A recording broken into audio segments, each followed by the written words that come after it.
അങ്ങനെ മറ്റൊരു അപ്ഡേറ്റുമായിട്ടാണ് വന്നിരിക്കുന്നത്. ബിഗ് ബോസ് മലയാളം സീസൺ 8 അപ്ഡേറ്റുമായിട്ടാണ് വന്നിരിക്കുന്നത്.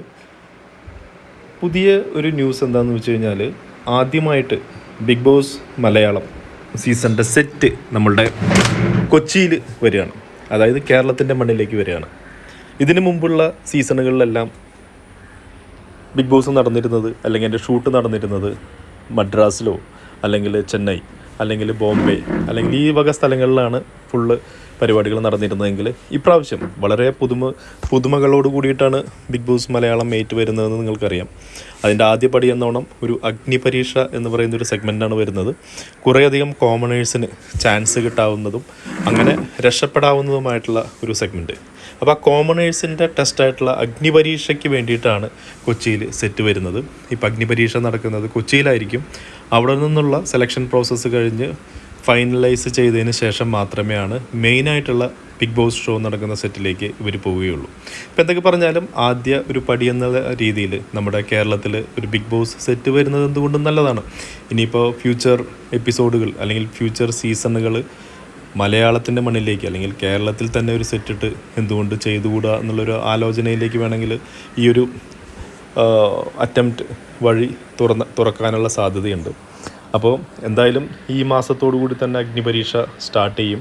ഈ അഗ്നിപരീക്ഷ ഇനി എങ്ങനെയാണ് നമ്മളെ കാണിക്കാൻ പോകുന്നത്, ഡെയിലി എപ്പിസോഡ്സ് ആയിട്ടാണോ അല്ലെങ്കിൽ വീക്കെൻഡ് എപ്പിസോഡുകളായിട്ടാണോ കാണിക്കാൻ പോകുന്നതൊന്നും അതിൻ്റെ ഒരു കൺഫർമേഷൻ ഒന്നും വന്നിട്ടില്ല.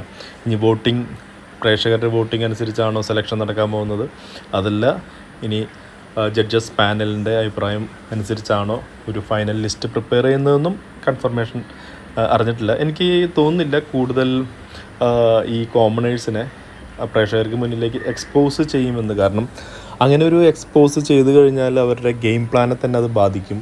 ബാക്കിയുള്ള കോമ്പറ്റീറ്റേഴ്സായിട്ടുള്ള സെലിബ്രിറ്റീസ് ആണെങ്കിലും മറ്റ് ഏരിയയിൽ നിന്ന് വരുന്ന ആളുകളൊക്കെ ആണെങ്കിലും ഇത് കണ്ട് ഈസി ആയിട്ട് അവർക്കെതിരെ ഗെയിം കളിക്കാനായിട്ടുള്ള സാധ്യതയുള്ളതുകൊണ്ട് ആ ഒരു കാര്യം കൂടി മനസ്സിൽ വെച്ചിട്ടായിരിക്കും ഒരുപക്ഷെ ബിഗ് ബോസ് ഇവരെ എക്സ്പോസ് ചെയ്യുക. എക്സ്പോസ് മീൻസ് ഒരു 24/7 ഒരു ടെലികാസ്റ്റിംഗ് ഒന്നും ഉണ്ടാവില്ല. ചില ഫസ്റ്റ് ബിഗ് ബോസ് വന്ന സമയത്ത് നമുക്കറിയാം ഡെയിലി ഒരു ചെറിയ ഒരു എപ്പിസോഡായിട്ടാണ് കാണിച്ചിരുന്നത്. ആ രീതിയിലുള്ളൊരു എപ്പിസോഡായിട്ടായിരിക്കും ഈ അഗ്നിപരീക്ഷ എപ്പിസോഡുകൾ വരാൻ പോവുക എന്നാണ് എനിക്ക് തോന്നുന്നത്. ഇനിയിപ്പോൾ ഫിനാലെ അല്ലെങ്കിൽ ആരൊക്കെയാണ് സെലക്ട് ചെയ്യപ്പെട്ടിരിക്കുന്നതെന്ന് പോലും ചിലപ്പോൾ ബിഗ് ബോസ് അനൗൺസ് ചെയ്യാനുള്ള സാധ്യത കുറവായിരിക്കും.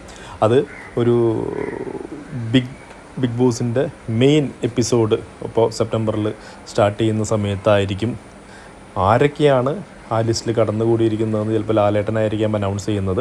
നമുക്ക് കാത്തിരുന്ന് കാണാം. എന്തൊക്കെ പറഞ്ഞാലും ഇതൊരു നല്ല ഒരു ന്യൂസായിട്ടാണ് എനിക്ക് തോന്നുന്നത്. നമ്മുടെ കേരളത്തിൻ്റെ മണ്ണിലും അങ്ങനെ ഒരു ബിഗ് ബോസ് സെറ്റ് അഗ്നിപരീക്ഷയ്ക്ക് വേണ്ടിയാണെങ്കിലും ഒരു ബിഗ് ബോസ് സെറ്റ് വന്നിരിക്കുകയാണ്. ഇതുപോലുള്ള കൂടുതൽ ബിഗ് ബോസ് അപ്ഡേറ്റുകൾക്കായിട്ട് ഈ ചാനൽ സബ്സ്ക്രൈബ് ചെയ്യുന്ന കാര്യം ഒന്ന് പരിഗണിക്കും. അടുത്തൊരു അപ്ഡേറ്റുമായി ഉടൻ തന്നെ എത്താം. Thank you.